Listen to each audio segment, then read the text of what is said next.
मंथन करने से। काला पुरुष, नाटा सा, छोटा सा, खरबम स्थूलम, छोटा और मोटा, बिल्कुल कृष्ण वर्णा, काला वर्ण है, उसको कह दे निषीदतु, ठहरो। और इसी निषीदतु शब्द से इसका नाम क्या पड़ गया? निषाद। बोले निषाद जी महाराज की। मानो आज इसने बेन का सारा पाप अपने सिर पर ले लिया, तभी तो ये सारा किसी को बछड़ा बनाना पड़ेगा, पात्र बनाना पड़ेगा, तब हमको दोहन हो, तब सारी सामग्री बाहर आई। तो यहाँ पर पृथ्वी जी महाराज ने स्वयं मनु महाराज को बछड़ा बनाया, स्वयं पात्र बन गए और समस्त धान्य को दोह लिया। फिर यहाँ पर ऋषियों ने बृहस्पति को बछड़ा बनाया और बृहस्पति जी बछड़ा बन करके वेद रूपी दूध को दोह लिया। ऋषियों के पास वेद है, इसलिए ऋषि कौन है? ऋषया मंत्र दृष्टा। बस। और देवताओं ने इंद्र को बछड़ा बनाया, अमृत दो लिया। दैत्यों ने प्रहलाद को बछड़ा बनाया, मदिरा को दो लिया। और गंधर्वों ने अप्सराओं को बछड़ा बनाया, अप्सराओं को बछड़ा बनाया। विश्व वसु को बछड़ा बनाया। और सुंदर जितने भी संगीत के स्वर 21 मूर्छाएं आदि आदि कोमल स्वरों को सहित लेकर के सब निकाल दिया। और फिर पितरों ने अरिमा को बछड़ा बनाया और कव्य नाम का दूध दो लिया। और इसी प्रकार से पशु पक्षी आदि सभी जितने भी हैं, सब ने अपना अपना कुछ बछड़ा बना करके सारी धरा का दोहन हुआ। और दोहन करके समस्त धरा ने हम सबको ये संपदा दी। बोले धरा मैया की। इसी प्रकार से यहाँ पृथ्वी जी महाराज का वंश आपने श्रवण करा। पृथ्वी जी महाराज के वंश की अग्र श्रेणी, जिनका पुत्र हुआ विजिताश्व, विजिताश्व का पुत्र हुआ अंतर्धान, अंतर्धान का हविर्धान, हविर्धान का पुत्र हुआ है प्राचीन ब्रही। प्राचीन ब्रही असत कर्मकांड में फंस गया था, परंतु इसके 10 पुत्र हुए, प्रचेतस के नाम से जाने गए। और यहाँ पर बहुत अच्छा उपदेश है। और फिर प्राचीन ब्रही को नारद जी ने पुरंजनोपाख्यान सुनाया। और फिर पृथ्वी जी महाराज ने यहाँ 100 अश्वमेध यज्ञ करे। 100 अश्वमेध यज्ञ करते ही भगवान को दर्शन पाया। और भगवान ने कहा हमसे कुछ मांग लो। तो पृथ्वी जी महाराज क्या मांग रहे हैं जरा सुनिए। न कामये नाथ तदप्यं क्वचि न यतयुष्मा चरणाम्बुजासव महतमान्त हृदयान्मुखाच्युतो विदत्स्वस्कर्णायुत मे समीवरा। प्रभु आपसे क्या मांगू? आपसे एक ही मांगता हूं कि 10,000 कान दे दो बस। क्यों भाई? केवल तुम्हारी जो कथा है वही श्रवणीय है, पानीय है, अनुकरणीय है, इसलिए 10,000 दो कानों से उस कथा को सुनते तृप्त नहीं हो रहे हैं, सिर्फ 10,000 कान दे दो। भगवान ने तथास्तु कहा।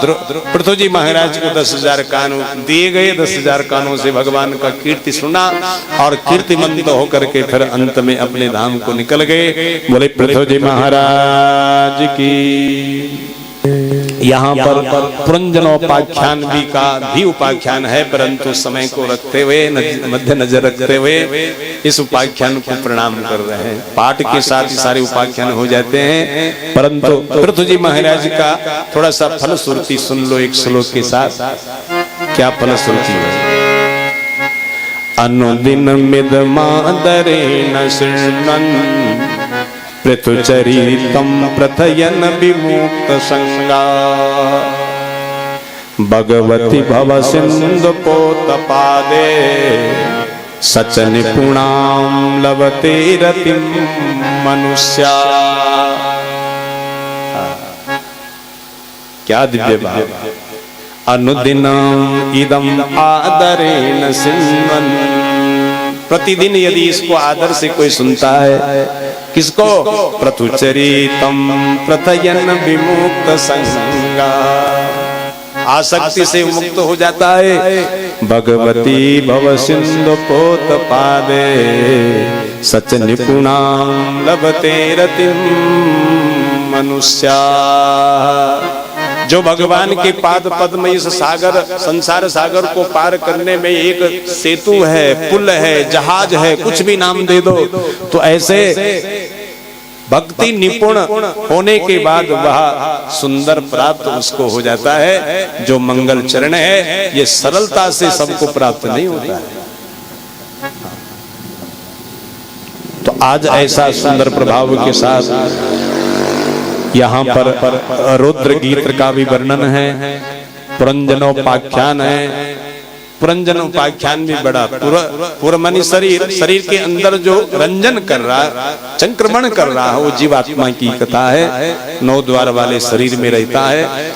तो 9 द्वार कोई आपके हैं साहब कि नहीं, 7 द्वार ऊपर हैं, 2 द्वार अधो द्वार हैं। लेकिन इन द्वारों के भी जाने आने के कई भाव हैं यहाँ पर दर्शाया। कभी जब इसके लिए पर्याप्त समय हो तभी इस प्रसंग को गाया जा सकता है। इसमें तो बहुत बड़ा रहस्य है, गूढ़ात्मक ज्ञान है और विदग्ध वरीय इसका सुंदर आदर करते हैं। तो आए ऐसे सुंदर प्रभाव के साथ यहाँ पर प्रचेताओं को नारद जी का उपदेश हुआ और क्या बढ़िया अंत में उपदेश दिया, जरा सुनिए महाराज। इस उपदेश को भी जरा ध्यान से रखना। एक श्लोक का उपदेश है, दयया सर्वभूतेषु संतुष्ट्या येन केन वा सर्वेन्द्रियोपशान्त्या च तुष्यति आशु जनार्दन। भगवान को प्रसन्न करना चाहते हो तो इन 3 सूत्रों को पकड़। क्या? पहला है दया सर्वभूतेषु, प्रत्येक प्राणी मात्र में दया करो। दूसरा सूत्र क्या है? संतुष्ट्या येन केन वा, अपने आप में बिल्कुल शांति भाव रखो, चाहे स्थिति अनुकूल है या प्रतिकूल है। इन केन प्रकारेण हम संतुष्ट रहे। और सर्वेन्द्रियोपशान्त्या च तुष्यति आशु जनार्दन, और समस्त इंद्रियां बिल्कुल हमारी शांति के प्रभाव में हो, शांति के अधीन हो। आंख शांति देने वाले भगवान के दर्शन कर रहे हो, क्योंकि शांति तो भगवान के चरणों में है। ध्यान देना महाराज, शांति कहाँ मिलेगी? भगवान के चरणों में। हाँ, संसार के चरण में तो अशांति है, सब अशांत है, क्योंकि हम संसार के दास हैं। इसलिए शांति नाश हो गई, अशांति आ गई। एक बार भगवान जब कुछ अपने भक्तों को दान दे रहे थे, कुछ वस्तु अपने चरण में रख दिया। एक बड़ा चतुर भक्त था, उसने कहा मैं अंतिम में जाऊंगा।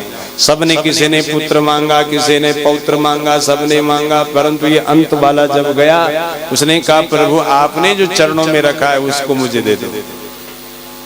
तो उसने कहा चरणों में तो मैंने रखी है, तो आजा चरण में बैठ जाऊं तो शांति है। हाँ, तो बस वही चाहे, मैं संतुष्ट हो जाऊं येन केन प्रकारेण। तो महाराज भगवान आपको कहे कभी कोई भूल नहीं सकता और आप मुझे भूल नहीं सकते। इसलिए सर्वेन्द्रियोपशान्त्या च तुष्यति आशु जनार्दन। बस इन 3 सूत्रों से, इन 3 सूत्र को लगाने से भगवान प्रसन्न हो जाते हैं, भगवान सिद्ध हो जाते हैं। जैसे व्याकरण के सूत्र लग जाए कहीं तो शब्द सिद्ध हो जाते हैं, ऐसे ही ये 3 सूत्र यदि भगवान के नाम पर लग गए तो भगवान भी सिद्ध हो जाता है, यानी भगवान हमको प्राप्त हो जाता है। बोले बाल कृष्ण भगवान की जय। दुर्वासना मम सदा परिकर्षयन्ति चित्तं शरीरमपि रोगगणा दहन्ति संजीवनं च परहस्तगतं सदैव तस्मात् त्वमेव शरणं मम दीनबन्धो। ध्यान देना महाराज, दुर्वासना हमको अपनी ओर खींच रही है। चित्त देखो तो हमारे रोग आकर के उसको विदीर्ण कर रहे हैं। संजीवनम च पर हस्तगतम सदैवा, हमारा जीवन भी दूसरे के हाथ में अपने हाथ में है नहीं। यदि अपने हाथ में होता सजीवन तो महाराज हम मृत्यु को क्यों जाते। और तस्मात् मेव शरणम मम दीनम। बहुत बहुत साधुवाद, आप सब परिवार पधारे। जय श्री कृष्ण, बोले बाल कृष्ण भगवान की जय। इसलिए हे दीन बंधु आज ही आपकी शरणापन्न है। और फिर क्या कहे, वेदेषु धर्म वचनेषु तथा गमेषु रामायणेऽपि च पुराणकं बकेवा सर्वत्र सर्वविधिना गदितास्त्वमेव तस्मात् त्वमेव शरणं मम दीनबन्धो। सारे वेदों ने, पुराणों ने, रामायण ने, जितने भी धर्म शास्त्र है, सबने यही कहा है कि भगवान की शरण ही सबसे बड़े मंगल है। इसलिए वही हमारा अमंगल हरण कर सकता है। तो आज यहाँ पर प्रचेताओं को ऐसा सुंदर उपदेश और नीतियों ने भी, शास्त्रों ने भी, पुराणों ने भी, वेदों ने भी ऐसा सुंदर उपदेश हमको दिया कि भगवान की शरणापन्न हो जाओ बस। तो यहाँ पर चौथा स्कंद विराम, पंचम स्कंद में हम प्रवेश हो रहे हैं। आओ थोड़ा भगवान का नाम लेंगे, उसके बाद पंचम स्कंद का दिव्य ज्ञान प्रकाशित करेंगे। बोले श्री कृष्ण चंद्र भगवान की। नंद नंदन घन श्याम भज मन राधे राधे। जय हो घन श्याम भज मन राधे राधे। नंद नंदन घन श्याम भज मन राधे राधे। भज मन राधे राधे। गोपी जन प्राण धन, गोपी जन प्राण धन। वृंदावन बिहारी श्याम, वृंदावन बिहारी श्याम। भगतन के जीवन धन, भगतन के जीवन धन। अवध बिहारी राम, अवध बिहारी राम। अवध बिहारी राम, अवध बिहारी राम। गोपी बल्लभ राधे श्याम, गोपी बल्लभ राधे श्याम। प्रेम से बोलो सीताराम, प्रेम से बोलो सीताराम। प्रेम से बोलो सीताराम। प्रेम से बोलो सीताराम। नंद नंदन घन श्याम भज मन राधे राधे।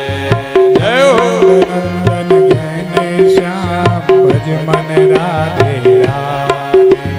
नंद नंदन घन श्याम भज मन राधे राधे। नंद नंदन घन श्याम भज मन राधे राधे। जीवन धन घन श्याम भज मन राधे राधे। जीवन मन घन श्याम भज मन राधे राधे। जीवन धन घन श्याम भज मन राधे राधे। जीवन धन घन श्याम। वृंदावन बिहारी राम, वृंदावन बिहारी श्याम, वृंदावन बिहारी श्याम। भगतन के जीवन धन, भगतन के जीवन धन। अवध बिहारी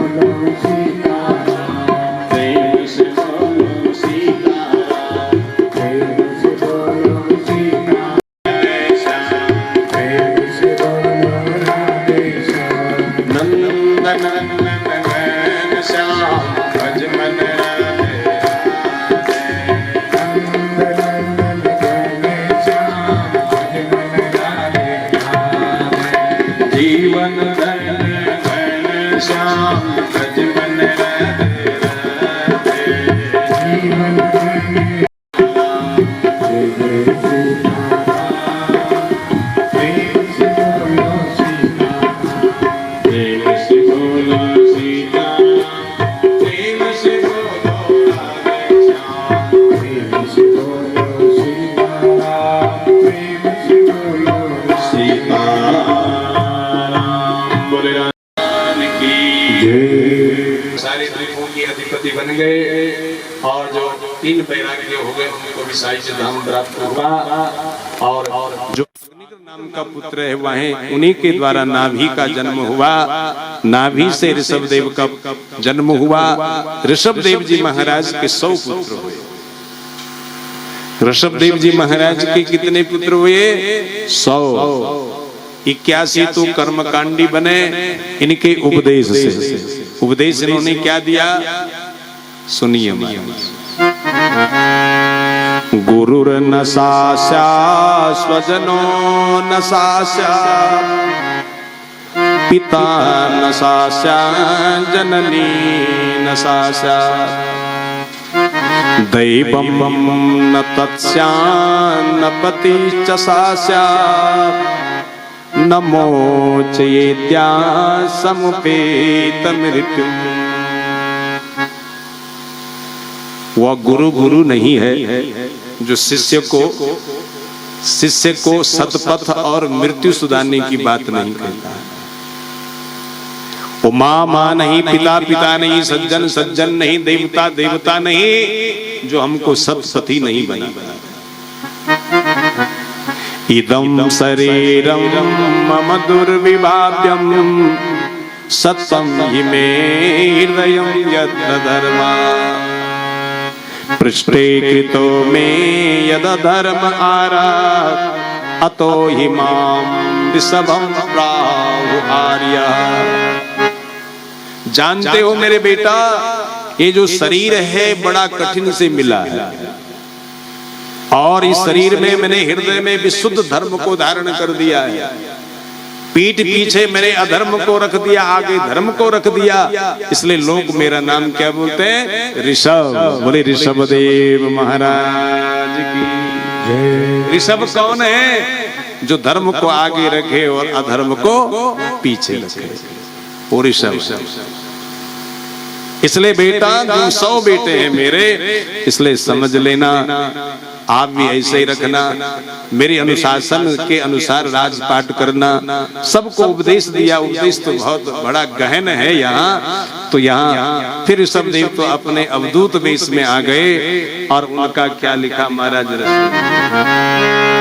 तस्या चया पुरीश सुरभि सौगंध्यवासयुष्टं देशं 10 योजनं समन्ता सुरभिं चकार। ये दंडक छंद है। जो भागवत जी हैं यहाँ दंडक भी कितने प्रकार के छंद विद्या में, लेकिन ये दंडक छंद में लिखा गया है। और इस दंडक में क्या लिखा है कि जब ऋषभदेव जी महाराज अवधूत वेश में आया तो उसके जो पुरीश है, मलमूत्र है, उसमें सुगंध 10 योजन तक जा रहा है। 1 योजन बराबर 12 किलोमीटर, तो 10 योजन बराबर कितने किलोमीटर हुए? 12 दशक 120 120 किलोमीटर। बताए मलमूत्र से सुगंध नहीं आती है, दुर्गंध आती है। अब बताए कितना दिव्य तपस्वी है ये, जिसने अन्न खाया नहीं, अन्न में दुर्गंध है और वायु में तो दुर्गंध है ही नहीं, है ना। इसलिए वायु का भोजन करते हुए मलमूत्र का त्याग करा, उसी मलमूत्र के ऊपर रहा। उस मलमूत्र में 10 योजन तक इसकी जो सुगंध गई, उससे सब आकृष्ट हुए। बोले ऋषभदेव भगवान की जय। तो आज ऐसा अवधूत वेश लेकर के अपना कल्याण करा। ऋषभदेव जी महाराज अपने बच्चों को उपदेश देता हुआ बोले, न कुर्यात् करहि चित् सख्यं मनसि अन्यवस्थिते यदि विश्राम सराचीनम स्कंदा तप ईश्वरम। ध्यान देना, ये जो शरीर है बड़ा दुर्लभ शरीर है। कहीं भी इस शरीर के द्वारा कोई गलत मत करना, अच्छा काम करना। और बहुत अच्छा यहाँ पर उपदेश दिया। तो यहाँ 81 पुत्र इस उपदेश से कर्मकांडी बन गए और 9 योगेश्वर बन गए। और फिर 9 खंडों के 9 अधिपति 9 पुत्र बन गए। तो कितने पुत्र हो गए? 81 कर्मकांडी, 9 योगेश्वर, 9 राजा, कति वे 81 वर 9। गणित सबू कमजोर लगनी में 81 वर 9 90 और 9 राजा बने, कितने हुए? 99। तो पहला जो बेटा है उसका नाम है भरत। हो गए 100 पूरे। अब भरत जी का चरित्र सुखदेव जी सुना रहे हैं। भरतस्तु महाभागवतो यदा भगवता अवनीतला परिपालनाय संचिन्तित तदनुशासन परा पंचजनी विश्वरूप दुहितरम उपयेमे। आज भरत जी महाराज सबसे पहले विशेषता है कि महाभागवत है। महाभागवत का मतलब, भागवत का अर्थ है भगवान से संबंध रखने वाले, और महाभागवत का अर्थ है भगवान से बहुत घनिष्ठ संबंध रखने वाले। इसलिए भरत जी महाराज कोई साधारण पुरुष नहीं है, वो भगवान से बहुत घनिष्ठ संबंध रखता है, इसलिए महाभागवत। और अवनी तल में राजा बन करके पिता का अनुशासन लेकर के आज पंचजनी नाम की पत्नी को साथ लेकर के उनके सुंदर जो विश्व रूपा की दुहिता है उस रानी को बना करके अपना परिवार चला रहा है। और उसके इससे 5 बेटे हुए हैं। कौन कौन महाराज? सुमतिम राष्ट्रभृतम सुदर्शनम आभरणम धूम्रम कीर्तुम इति। ध्यान देना, पहला बेटा है सुमति, दूसरा है राष्ट्रभृत, तीसरा है सुदर्शन, चौथा है आवरण और 5वां है धूम्रकेतु। ये 5 बेटों का अर्थ भी जैसा नाम वैसा अर्थ भी। सुमति मनी सुंदर बुद्धि वाला। और सुंदर बुद्धि वाला कौन है बताओ? जिसकी बुद्धि भगवान को समर्पित हो गई। इतिमति रूप कल्पिता वितृष्णा। जिस बुद्धि में कोई तृष्णा न हो वो सुंदर बुद्धि। और यदि इच्छा हो तो भगवत इच्छा हो वही सुंदर बुद्धि। पहला पुत्र ही जब जिसका सुंदर बुद्धि वाला है तो महाराज लिखा भी है, सानंदम सदनम सुतस्तु तदिया कांता प्रिया लापिनी इच्छा पूर्ति धनम स्वयो सितरते स्वाज्ञा परा सेवका आतिथ्यम शिव पूजनम प्रतिदिनम मिष्टान पानम गृहे साधो संगम मुपासते च सततम धन्यो गिरस्थ आश्रम। सुन लो, जहां सुंदर आज्ञाकारी पुत्र हो, जहां अपनी इच्छा को पूर्ण करने वाला धन हो, मकान रहने के लिए अच्छा हो, वस्त्र तन ढकने के लिए हो, वृक नाम की अग्नि को शांत करने के लिए अन्न पर्याप्त हो, आज्ञाकारी सेवक हो, समय हमेशा अतिथि घर पर आ रहे हो, शिव पूजन हो रहा हो, मिष्टान पानम गृहे संस्कार से युक्त भोजन हमेशा घर पर बन रहा हो, जहां साधुओं की संगति की उपासना हो रही हो, वह ग्रस्त धन्य कहलाता है। हाँ, तो बेटा भी पहला सुधर गया तो दूसरा भी सुधर जाएगा। तो पहला बेटा के नाम क्या है? सुमति। बोले सुमति महाराज की जय। दूसरा जो बेटा है राष्ट्रभृत, राष्ट्र का सेवक, राष्ट्र के लिए जो समर्पण है। और आज हम भारत के लिए कौन समर्पण है? बोलो, भारत के लिए कहाँ लोग समर्पण है? ये तो सब पाश्चात्य संस्कृति के लिए समर्पण है। अपना धर्म छोड़ रहे हैं, दूसरा का धर्म अपना रहे हैं। पर धर्म भयावह स्वधर्म निधनम श्रेय। पर धर्म भयावह, अपने धर्म में मरना ठीक है, दूसरे के धर्म न अपनाओ। राष्ट्रभृत बनो, इस राष्ट्र का सेवक बनो, भारत का सेवक बनो। भारत माता की जय। आज तक भारत अन्य देशों को माता का दर्जा नहीं मिला। कभी सुना आपने अमेरिका माता की, पाकिस्तान माता की? सुना? केवल माता ये की है, ये ममता की मूर्ति है महाराज। प्रेम की, निष्कपट प्रेम की मूर्ति है हमारा भूखंड भारत, आर्यवर्त। इसलिए ऐसे ब्रह्मखंड में ब्रह्म की चर्चा हो रही हो तो ऐसा राष्ट्रभृत ये राष्ट्र का सेवक है। सुदर्शन, जो सुंदर दर्शन चाहता है। और दुनिया में सबसे सुंदर कौन होगा? वो तो जिसने इतना सारे जगत को सुंदर बनाया, इतने सुंदर जगत को बनाया, वो अपने में कितना सुंदर होगा बोलो। और जिस दिन वो सुंदरता दर्शन हो गई महाराज, ये सारा संसार फीका लगेगा उसके सामने। जैसे सूर्य के प्रकाश में बिजली का प्रकाश कोई प्रकाश नहीं, ऐसे भगवान की सुंदरता में संसार की कोई सुंदरता नहीं। और ऐसी सुंदर को देखने का जिनकी लालसा हो, अभिलाषा हो, वो सुदर्शन है। और आवरणम आसमंतात विरणौति अंगीकरोति स्वीकरोति इति आवरणम।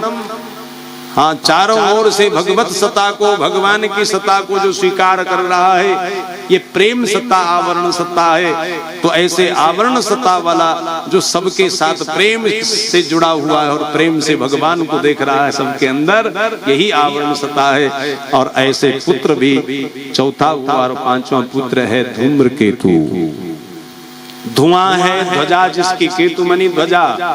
हाँ, धुआं है ध्वजा जिसकी। आप बता, धुआं ध्वजा किसकी है? करो दे अनुभव। आग की नहीं, धुआं ध्वजा अग्नि की है ना।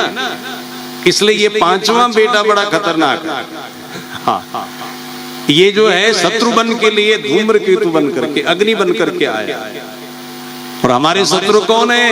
न अगल में है न बगल में है, वो तो यहीं बैठे हैं। काम, क्रोध, मोह, लोभ आदि जो ये शत्रु हैं, इन शत्रुओं के लिए जो अग्नि बन करके बैठा है वो धूम्रकेतु है। ऐसा सुंदर 5 पुत्र आज भरत जी महाराज के हुए हैं पंचजनी से। बोलो पंचजनी मैया, धूम्रकेतु महाराज की जय। अजनामं नाम तद वर्षं भारतम इति अत आरभ्य विपदिशन्ति।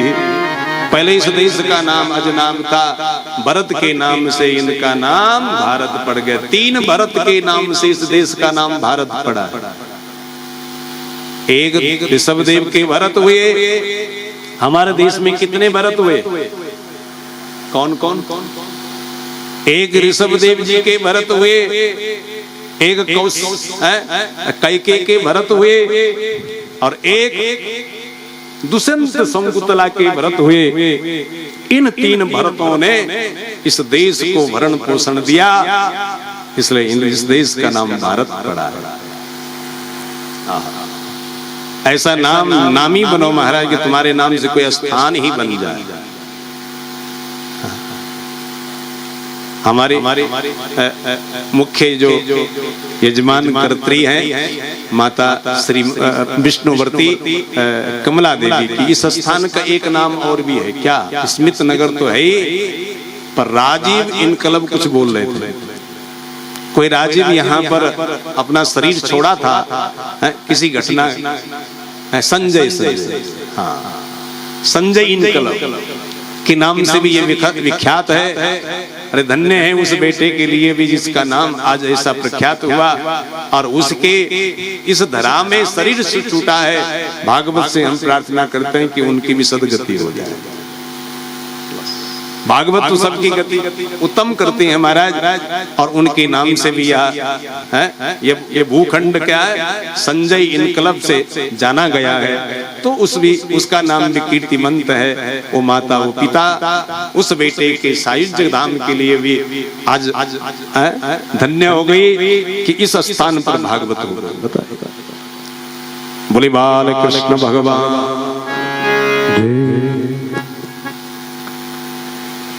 पहले इस देश का नाम अजनाम भरत के नाम पड़ा। भरत जी महाराज ने 1 करोड़ वर्ष तक राजभोग करा।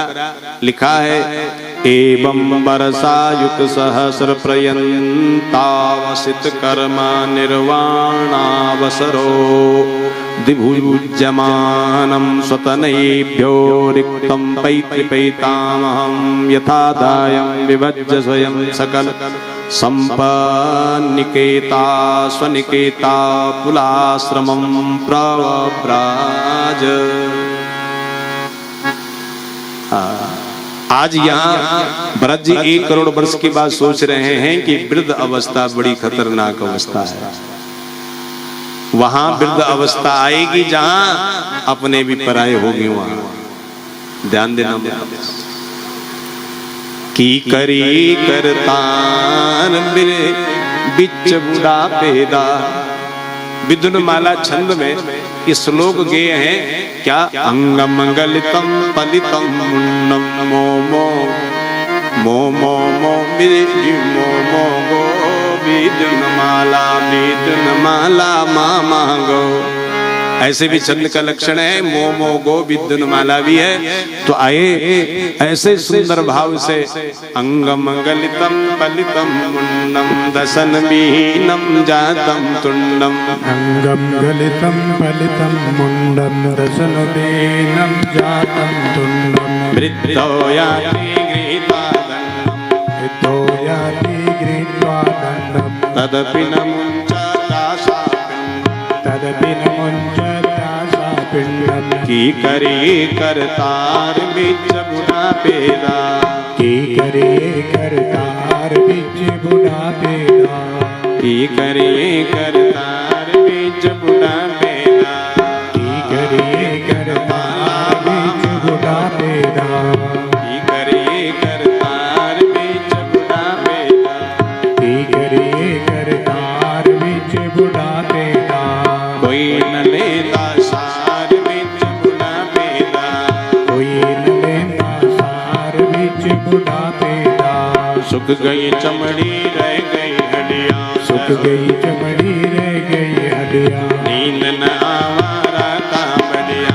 नींद न आवारा तांबड़िया। चिंता दिसन हजार बिच बुढ़ापेदा। ओ चिंता 10,000 बिच बुढ़ापेदा। नो नहीं सही दीदी नहीं बात। नो नहीं सहनी दी नहीं बहनी। नजर अखांदी चांदी रहने। नजर अखांदी जाने रहने।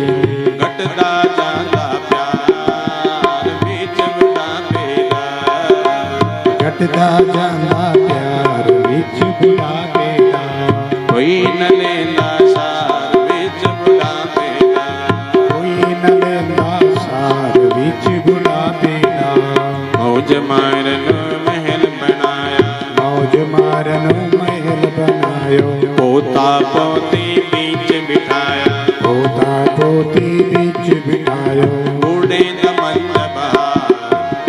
तेंदा मंद बहार बिच बुढ़ापेदा। बूढ़े दमन बहार बिच बुढ़ापेदा।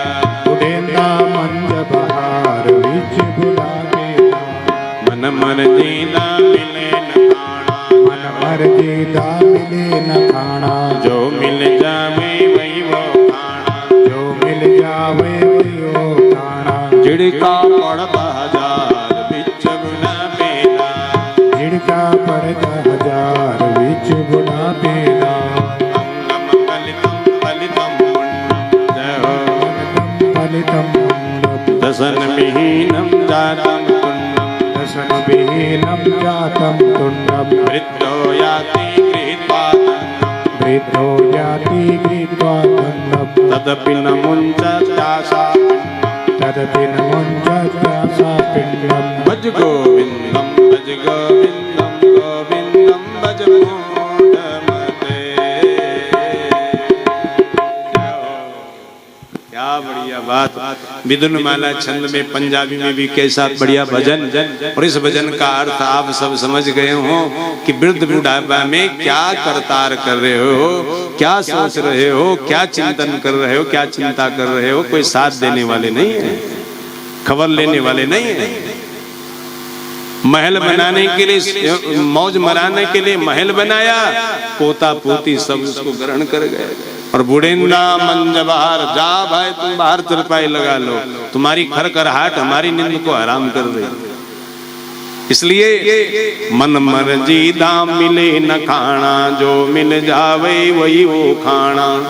और यदि थोड़ा बहुत टीवी दिखाई दी तो झिड़का पड़दा हजार, बुच्च बूढ़ा पेदा।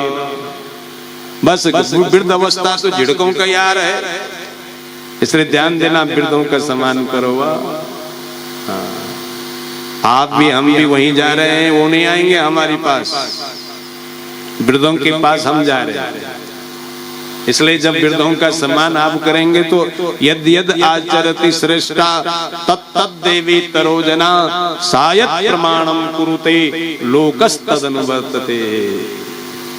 श्रेष्ठ जन जैसा आचरण करते हैं, अन्य जन वैसा ही आचरण करते हैं। इसलिए घर का मुखिया का आदर आपने कर दिया तो अन्य लोग आप भी आदर करने में लग जाएंगे। भरत जी महाराज सोच रहे हैं कि वृद्ध अवस्था आने से पहले ही बन निकल जाऊं, क्योंकि वृद्ध अवस्था बड़ी दीनहीन अवस्था है। इसलिए इस चुंगल में घर में न रहूं तो आज 1 करोड़ वर्ष के बाद अपने पुत्रों को राजगद्दी दी, कुलाश्रम में गया, भगवान सूर्य को इष्ट बना दिया। बोले सूर्य भगवान की। परो रजा सवितुर्जात वेदो, देवस्य भर्गो मनसेदं जजाना। सुरीत सादा पुनराविशतष्टे, हंसं विध्राणं निरिसीदृङ्गिरानिमा।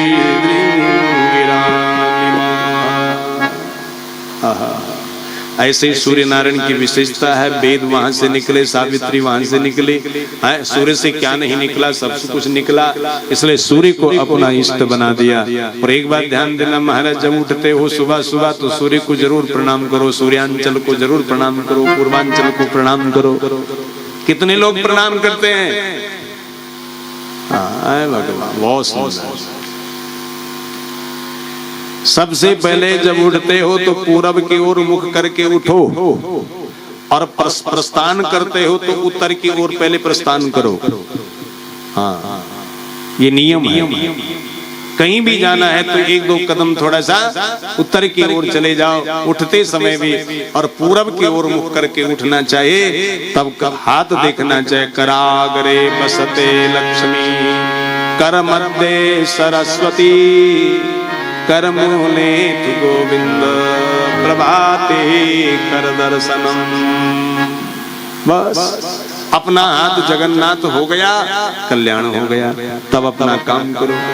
सूर्य की यहाँ पूजा हो रही है, गंडकी नदी में सुंदर अभिषेक स्नान हो रहा है और सूर्य अर्घ्य दिया जा रहा है। एकदा तु महानद्यां कृताभिषेक, नैयमिकावश्यको ब्रह्माक्षरम् अभिगृह्णानो, मुहूर्त त्रयमुदकांत उपविवेशा। 3 मुहूर्त तक भरत जी महाराज गंडकी नदी के जल में रहा, डुबकी मारता रहा, मंत्र वहां जपता रहा। उसी समय क्या हुआ कि एक सिंह ने कहीं नाद कर दिया। वहां मृगी पानी पीने के लिए आई थी। मृगी ने बेचारी ने सुना जब सिंह नाद तो वो उछाल मार गई, छलांग मार गई, जिसके कारण उसका गर्भपात हो गया। गर्भपात हुआ तो मृगी वहां मर करके पानी में डूब गई। गर्भ जो पतित शिशु था, मृग शावक, मृग छवना, आज वह बहता हुआ आज कहां पहुंच गया? भरत जी के पाद पद्म। भरत जी महाराज ने उसको उठाया, अपने आश्रम में लाया, उसका पालन पोषण करने लगे। अच्छी बात है, पर एक बात ध्यान देना, उस पर आसक्त होना ठीक नहीं है। तो आज भरत जी महाराज उसको अपना सब कुछ मान रहा है, तो घर की आसक्ति छोड़ करके मृग की आसक्ति में फंस गए। आए थे हरि भजन को ओटन लगे कपास, करने आया था, व्रत की चर्चा में खो गया। एक दिन गंडकी नदी में स्नान करने के लिए आए, वहां मृगों के साथ मिल गया। जब स्नान से आश्रम में गया, मृग नहीं देखा तो रोने लगा। हाँ बता, जब बच्चे छोड़े, राज छोड़ा, तब नहीं रोया, पर मृग जब नहीं दिखा, इस माया का स्वभाव है। इसलिए इस माया से थोड़ा सावधान रखिएगा, थोड़ा सा भगवान के प्रति भी अपना ध्यान रखिएगा। चला गया गंडी नदी में घुसा रहा, शरीर छूटा और ब्राह्मण के घर में इसका फिर जन्म हुआ। सुखदेव जी कहते हैं राजा परीक्षित, अथ कस्यचित् द्विजवरस्यांगिरा प्रवरस्या समदम तपा स्वाध्या अद्यन्त्यागा संतोषा तितिक्षा प्रसरया विद्या अनसूया ज्ञानानंद युक्तस्यात्मसदृश श्रुतशीलाचार्य रूपोदारे गुणानवः सुदर्या अंगजा बभू मिथुनम चायवीयस्याम भार्यायाम। आंग्रस गोत्री एक ब्राह्मण है जो 12 गुणों से संपन्न। अब क्या करें, 12 गुण भी बताते परंतु समय ज्यादा लग जाएगा और फिर समय का भी अतिक्रमण हो जाएगा। हम नहीं चाहते हैं कि समय का भी अतिक्रमण हो। वैसे कथा में अतिक्रमण तो नहीं माना जा सकता है ना। एक बार चंडीगढ़ कथा में थे, पंचम दिन था, उस दिन कृष्ण को भी आना था, कल भी कृष्ण आएगा। और ऐसे ही जैसे यहाँ कथा 2 बजे से शुरू हुई, वहां भी ऐसे चल रही थी। अब कथा में कुछ ऐसा प्रेम बन गया, भाव बन गया। हमने कहा भाई कथा भगवान का 12 बजे रात जन्म हुआ, तो बोलो 12 बजे रात तक सुनेंगे कथा, हाथ खड़ा करो। सबने हाथ खड़ा कर दिया। हे भगवान, ये तो सब तैयार है, मैं तो मजाक करी, अब तो फंस गए। तो 12 बजे तक कथा चलानी पड़ी और 12 बजे कृष्ण जन्म हुआ। लोग हिले नहीं महाराज, क्या बात। हमारे आचार्य उसके प्रमाण, उन्होंने कहा महाराज कनिकर तुम नमूना। 2 बजे से 12 बजे तक कथा चलना, रात की कितने घंटे हुए। तो एक स्थान पर बैठे रहे आचार्य लोग, तो उनको हुआ होगा कुछ न कुछ, है ना। तो ऐसा कभी कभी भाव बन जाता है, श्रोताओं का भी वक्ता का भी बह जाते हैं। तो आज ऐसा ही सुंदर प्रभाव के साथ हम आप सबका अतिक्रमण समय का भी नहीं करेंगे। आपका बैठने का कष्ट को भी है अपना ही कष्ट समझ करके नहीं ज्यादा कष्ट देंगे। तो बोले बाल कृष्ण भगवान की। अच्छा, कथा में जब बैठते हैं तो कष्ट होता है क्या? कथा में बैठने के बाद भी यदि कष्ट ही रह गया तब कहां कष्ट हरण होगा बोलो। कथा में बैठने पर ही कष्ट का हरण हो जाता है। हाँ, कितनी ही समाधि लग जाती है महाराज, पांव इधर नहीं होगा उधर नहीं होगा, ये भगवत कृपा। तो साहब ऐसे ही यहाँ एक आंग्रस गोत्रीय ब्राह्मण के 2 भारियां थी, पत्नियां थी। एक से 9 पुत्र हुए और एक से ये भरत जी जो मृग योनि से छूट रहा है, इसका भी जन्म हो गया और इसका नाम भरत रख दिया। बोले भरत जी महाराज की जय। कुछ दिनों बाद इसको गायत्री का उपाख्यान सुनाने लगे। इसने गायत्री की व्याहित्री नहीं पढ़ सकी, तो पिता ने इसको जड़ की उपाधि दे दी। बोले जड़ भरत जी महाराज की। जैसे जड़ की उपाधि मिली, पिताजी तंगा करके वन को चला गया और जड़ भरत जी 9 भाइयों के साथ वहां पल पोस रहा है।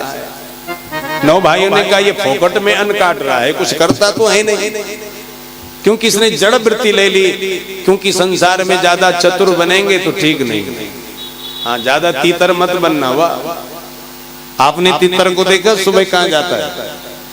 हाँ, इसलिए ध्यान देना, जाकर के क्या करता है। इसलिए ज्यादा तीतर मत बनो संसार में, केवल भगवान के भीतर रहो, बस भगवान के मर्यादा के भीतर रहो, यही सबसे बड़ी चतुरता है। ज्यादा संसार में तीत्रता दिखा ली, चातुर्यपन दिखा लिया तो महाराज गड़बड़ हो जाएगा। तो आज ऐसे यहाँ पर सुंदर भरत जी महाराज को खेत का रखवाला बनाया गया और खेत की रक्षा के लिए जब गया तो एक किनारे पर सो गया। उसने कहा आओ वानरों तुम भी खाओ मौज मनाओ, आज के बाद नहीं मिलेगा ऐसा कभी छूट। हाँ, यहाँ नहीं जाने कितने श्वान आ जाएंगे फिर। और पक्षियां वहां चुन रही थी, बिन रही थी। और आज भरत जी महाराज ने कहा तुम भी क्यों उड़ रही हो, मुझको देख करके डरो मत। क्यों? राम की चिड़िया राम कखे, खा ले चिड़िया बर बर पे।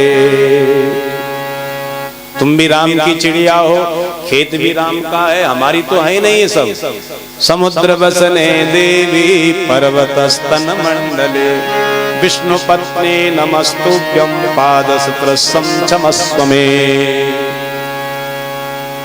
सारे समुद्र के वस्त्र को धारण करने वाले, पर्वतों को स्तन रूप में धारण करने वाले, ये सब भगवान की पत्नी है धरा। इसलिए यह हमारी नहीं तो राम कखे, खाले चिड़िया भर भर पे। तुम कहां भाग रही हो चिड़िया? भर भर पेट करके खा। भाइयों ने देखा खेत तो तहस नहस हो गया, फिर इसको समतल करने को कहा, उबड़ खाबड़ बनाने लगा। अंत तो कहता है इसको बाहर ही निकाल दिया।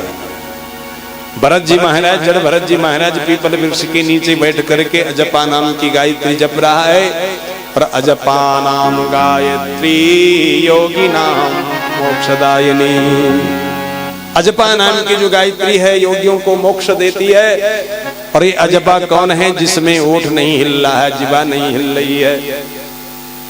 ऐसे सुंदर प्रभाव के साथ भगवान का यह दिव्य प्रसंग जड़ भरत जी का चल रहा है। और वहां डाकू के सरदार का भी प्रवेश हो गया। अथ कदाचित कश्चित विरसलपति भद्रकाले पुरुषा पशुमालवत अपत्य कामः। एक भद्रकाली के मंदिर में डाकू आज अपनी कुछ मुराद रखा, पुत्र नहीं है, पुत्र हो जाए तो नरबलि दूंगा। नरबलि भी अपने कारागार में कर दिया तैयार। समय पर पुत्र हुआ, भद्रकाली की कृपा हुई, कारागार का वह बंधन खुला और वह नरबलि भी भाग गई। वो नरबलि जो भागी वो तो मिली नहीं इनके धावक जनों को, लेकिन जड़ भरत जी मिल गए। जड़ भरत जी महाराज को लेकर के पड़ गए, पहुंच गए हैं भद्रकाली के मंदिर में। जैसे भद्रकाली मंदिर में पहुंचे, वहां देखा तो जड़ भरत को बंधन हो गया। जड़ भरत जी महाराज ने कहा बंधन से मैं बहुत डरता हूं, पर मां के चरणों में ठीक है। तो भद्रकाली जैसे देखती कि ये डाकू का सरदार लपलपाती है, तलवार हाथ में लेकर के भरत जी को काटने को तैयार है, उसी समय पत्थर की मूर्ति फटी, भद्रकाली प्रकट हो, बोले जगजननी जगदम्बा मैया तव चका किल ना स्तुतिरंबिके सकल शब्दमयी किलते तनु निखिल मूर्ति सुमे भवदन्मयो मनसि जासु मही प्रसरासु च। आदि आदि सुंदर दिव्य देवी मय भाव यहाँ पर उत्पन्न हुआ। और देवी ने जड़ भरत की रक्षा करी। फिर पीपल वृक्ष के नीचे आए। फिर समय आने पर अत सिंधु सौवीर पते रघुगणस्या प्रजतायुष्मत्यास्तटे तत्कुलपतिना शिविकावाह पुरुषान्वेषण समये देवो नोपसादिता साधुजवरा उपलब्धा एषा वायुवा सह नंगनांगोदु गोकरावद्दुरहं दुवोढोम अलमिति पूर्व विष्टि गृहीत साह गृहीता प्रसभा तदरः वासिविकां समानुभाव। इस सुंदर जनक में एक रघुगण नाम का राजा भी इससे भेंट कर गया। एक कहार जो है बीमार पड़ गया, इसको कहार बना दिया। पालगी ढोना के लिए लग गया और गंगा सागर में पालगी पर बैठ करके रघुगण ज्ञान लेने जा रहा था। लेकिन जब यह देखता है दृष्टिपूतम निषेध पादम वस्त्रपूतम पिबे जलम सत्यपूताम वदेद वाचम मनापूतम समाचरे। ये सबके लिए धर्म रखा है भागवत के अंदर। दृष्टि से पवित्र करके तब पांव रखो, जल छान वस्त्र से जल को पवित्र करके तब पियो, और सत्य से वाणी को पवित्र करके तब बोलो, मन को पवित्र करके तब आचरण करो। ये सबके लिए सिद्धांत। आज जड़ भरत जी महाराज इस सिद्धांत में उत्तीर्ण है। जहां जीव देखे उसको बचाने के लिए छलांग मारी, पालगी हिली, सिर टकराया राजा का और इसको टकर आ गई। और उसने इसको इन सबको डांटना भड़काना शुरू कर दिया। अन्य तीन कहार कहने लगे महाराज हमारी गलती नहीं है, जो नया कहर आ रखा है ये जरा ठीक नहीं चल रहा है, इसकी विषमता से विषम गति हो गई पालगी। और एक बात ध्यान देना, जहां समता है वहीं सुख है, और जहां विषमता है वहीं दुख है। और विषमता कहाँ है? अभिमान में है, और समता कहाँ है? ज्ञान में है। ये भी ध्यान रखना। जहां अज्ञान है वहीं अभिमान है, जहां अभिमान है वहीं विषमता है, और जहां ज्ञान है वहां विनम्रता है, वहां दया है, वहां धर्म है, वहां सत्यता है, इसलिए वहां समता, और समता में आनंद। समत्वम योग उच्यते। तो आज ऐसे सुंदर भाव से यहाँ पर इसकी विषमता उसके अज्ञान अभिमान के कारण हुई, लेकिन भक्त जी महाराज तो अपने ज्ञान से जैसा चाल चल रहा है। बहुत गुस्सा में आया, ओ भाई, अथ पुनः स्वास्विकायाम विषमगतायाम परकुपित उवाच रघुगणा। पुनः जब यह पालिकी जब विषम हुई तो रघुगण क्रोध में आकर के बोला, किम इदम अरे त्वम जीवन मृत्यो मां कदर्ति कित्या। क्या जन्म मरण का भय नहीं है? किम भरति शासन मति चरसि प्रमतस्य चते करोमि चिकित्साम दंड पाणिरिव जनताया यथा प्रकृतिम स्वाम भजिष्यति।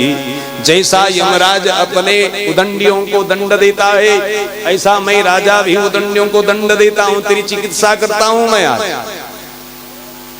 लेकिन भरत जी महाराज अब बोले, पुनमतमत जटव स्वसंस्थाम गत समे वीर चिकित्सितेन अर्था कियान भवता शिक्षितेन स्तवदा प्रमतस्य च पिष्टपेशा।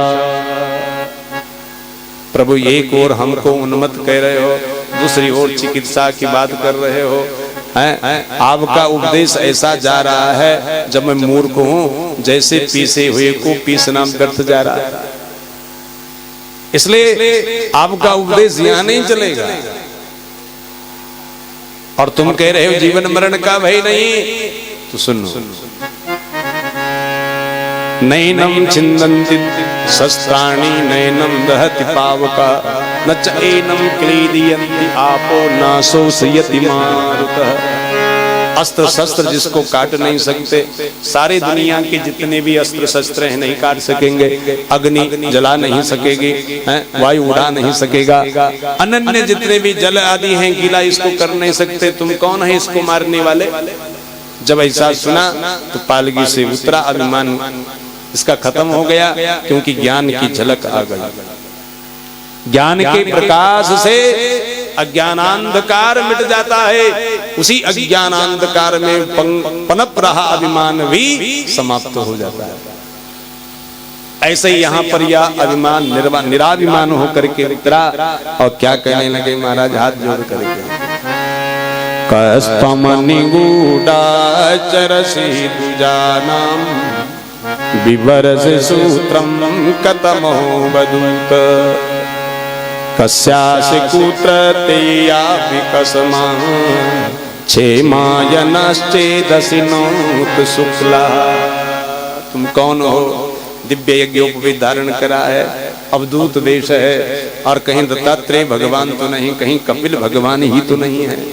और फिर क्या बोले, ना हम विसंगी सुरराज वज्रा न त्रयक्षशूलात् न यमस्य दंडा नाज्ञान कसौमानिलमित पास्त्र चंके वृषम ब्रह्म कुलावमाना।